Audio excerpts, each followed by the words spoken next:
भाई, उधर देखो उधर। एक बार अगर कोई एक फ्लाइट चढ़ जाए तो उसका खर्च 5 से 6 हजार रुपया आता है एक टिकट का।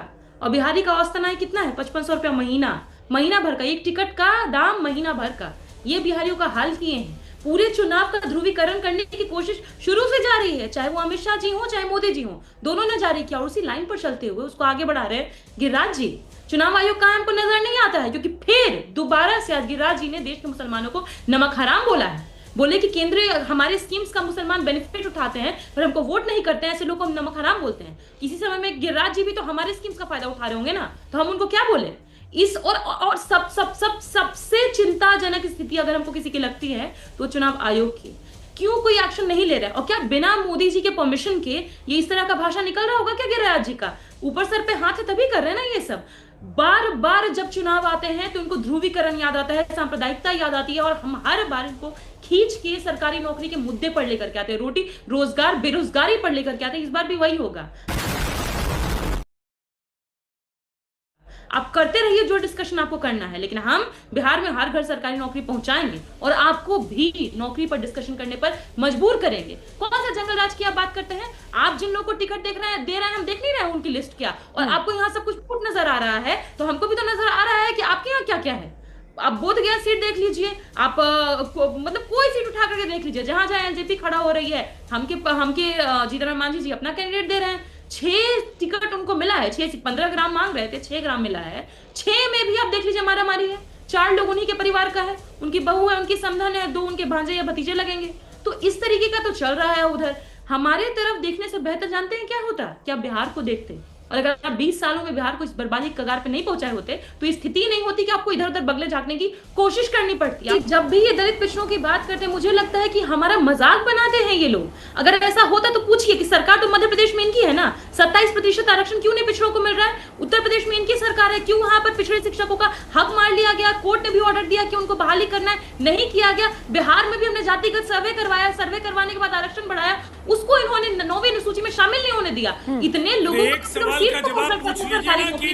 ये बीच में दलित अध्यक्ष के खिलाफ उम्मीदवार वापस ले रहे हैं कि नहीं ले रहे? बैठे हुए शर्म नहीं आती उनके साथ बैठने में? आपको मुश्किल होगा जवाब ना, प्रियंका भारती को ये जवाब देना मुश्किल होगा।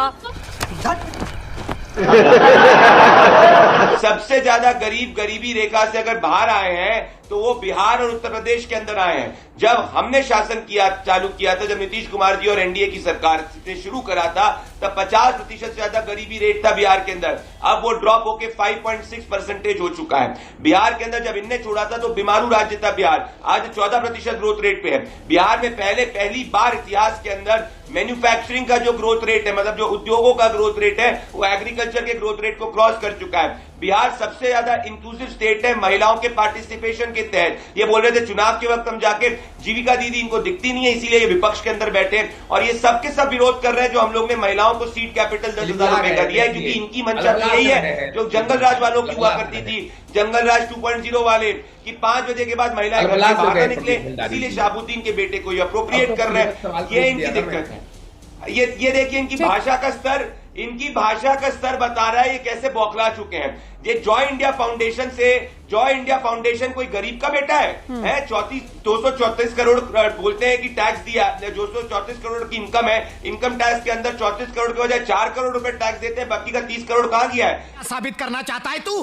क्या साबित करना चाहता है तू? तो मैं ज्यादा नोटा के बराबर वोट लाने वालों को मैं ज्यादा नहीं करता। मैं बड़ी बात पूछूंगा, हमारे वहां स्टेबिलिटी है रुमाना जी, जो लोग अपने घर के अंदर ही खुद लड़ते हैं वो बिहार का क्या ख्याल रखेंगे?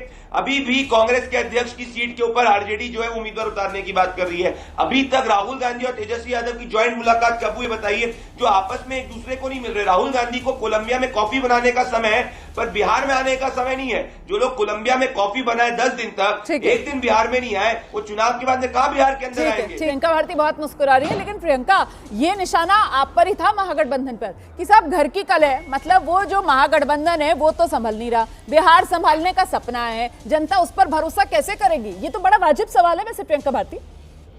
नहीं रोमाना जी पूछ रहे थे तेजस्वी जी राहुल जी कब मिले, हम पूछ रहे हैं कि मोदी जी मीडिया से कब मिले। तो लेने के देने पड़ गए।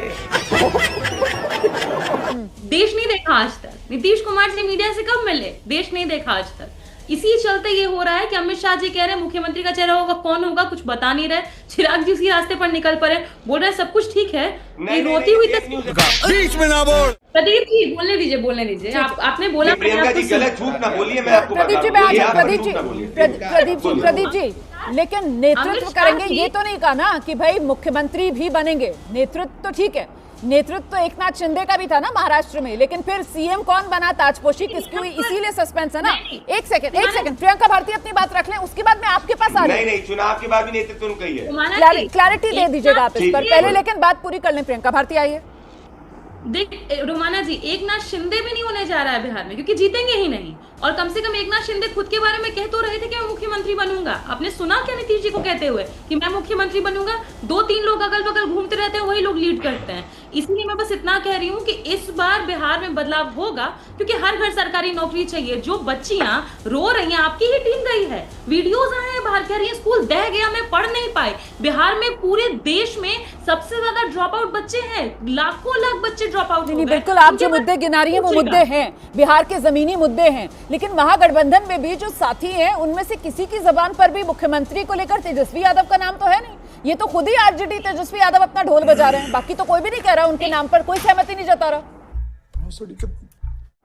नहीं रोमाना जी, आप खुद ये एक यूथ प्रदेश है बिहार, पूरे देश भर में सबसे ज्यादा यूथ बिहार में है। तो यूथ प्रदेश किनको चुनेगा? कि यूथ फिगर को। और ये बीच यूथ प्रदेश किसको चुनेगा? यूथ फिगर को चुनेगा, लेकिन वो यूथ फिगर पहले तो वो नंबर ले आए, और यूथ फिगर जो है वो तो अपने दम पर तो वो नंबर ला नहीं सकता है। महागठबंधन में साथियों के साथ आ रहा है वो यूथ फिगर, तो कम से कम पहले यूथ फिगर के नाम पर साथी तो सहमति जता देना। साथी सहमति नहीं जता रहे हैं। मेरे साथ तो बैठे हुए हैं यहाँ पर कांग्रेस के प्रवक्ता है प्रोफेसर साहब, आइए जरा। प्रोफेसर रविकांत, तेजस्वी यादव के नाम पर तो अभी कोई औपचारिक बयान आया नहीं है महागठबंधन में, क्यों? प्रोफेसर रविकांत जल्दी से आइए। वो देख। नहीं देखिए रोमाना जी, हमारे यहाँ गठबंधन में किसी तरह की कोई समस्या नहीं है और न ही कोई कंफ्यूजन है। तेजस्वी यादव बिहार के नौजवानों के सबसे लोकप्रिय नेता है और लड़ेगा सर ये नहीं पता है, कौन कहां से लड़ेगा ये नहीं पता है, और कौन है चेहरा ये नहीं पता है, और आप बड़े आराम से कह रहे हैं कि हमारे यहाँ कोई कंफ्यूजन नहीं है। और जो संविधान बचाने की लड़ाई है, जो लोकतंत्र बचाने की लड़ाई है, उसे हम पूरा महागठबंधन मजबूती के साथ लड़ रहा है। और बिहार का चुनाव पलायन के खिलाफ, भ्रष्टाचार के खिलाफ और जंगल राज के खिलाफ ये लड़ाई चल रही है। और मुझे लगता है कि बिहार का जो जनमानस है वो गरीब हैं, वंचित हैं, पिछड़े हैं, दलित हैं, माइनॉरिटी हैं, महिलाएं हैं, वो सब महागठबंधन की तरफ देख रहे हैं। और महागठबंधन की जीत के बाद आपको मुख्यमंत्री का चेहरा भी मिलेगा। सर अभी तो सर ऐसा लग रहा है कि आप लोग एक दूसरे के खिलाफ ही चुनाव मैदान में उतर रहे हैं। आप भले ही बेरोजगारी, गरीबी, पलायन के मुद्दे के खिलाफ कहें कि आप लोग चुनाव मैदान में हैं, लेकिन अभी तो ऐसा लग रहा है कि महागठबंधन के नेता एक दूसरे के खिलाफ ही सर चुनाव मैदान में। रुक, तेरे को बताते तेरी माँ की। देखिए रोमाना जी, बिहार की जनता बहुत समझदार है। ये तथागत बुद्ध और सम्राट अशोक की धरती है, और वो जनमानस जो लगातार संघर्ष करता रहा है। और इधर आप देखिए पिछले 1 दशक में जिस तरह से पलायन बढ़ा है, भ्रष्टाचार बढ़ा है, बेरोजगारी बढ़ी है, लोग कभी मुंबई जाते हैं, कभी गुजरात जाते हैं, कभी और दूसरे राज्यों में जाकर के मेहनत मजदूरी करके अपना जीवन यापन कर रहे हैं। इन्होंने तो लोगों के सपने छीन लिए हैं, बच्चों की पढ़ाई छीन ली है, बुजुर्गों की दवाई छीन ली है। और ये लगातार ये नीति की बात करते हैं, इनकी नीयत में कितना खोट है आप देख लीजिए। आज दिवाली की शुभकामनाएं दे रहे हैं, लेकिन देश की जनता का दिवाला निकाल चुके हैं ये लोग।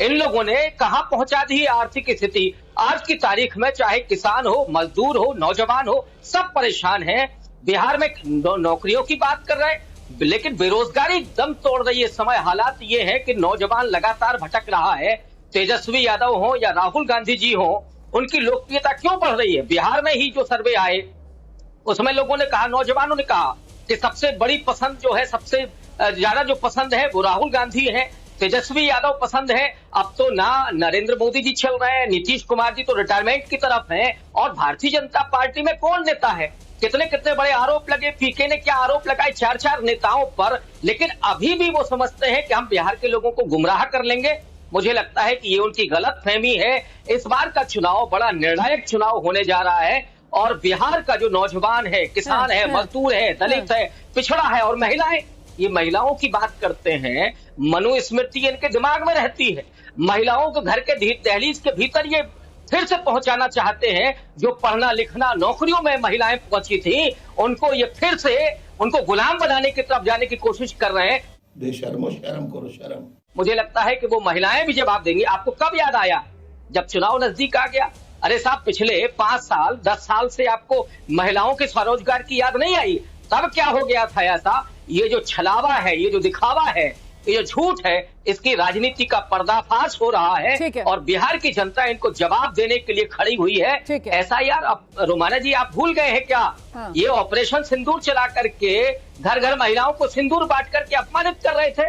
वो तो ये कहिए चाबुक चल गया इनके ऊपर और लोगों ने इनको घर के बाहर से निकाल फेंका। तो अब ऑपरेशन सिंदूर की बात नहीं कर रहे हैं। महिलाओं के प्रति इनका जो रवैया है बेहद अपमानजनक है। झूठ है, झूठ है।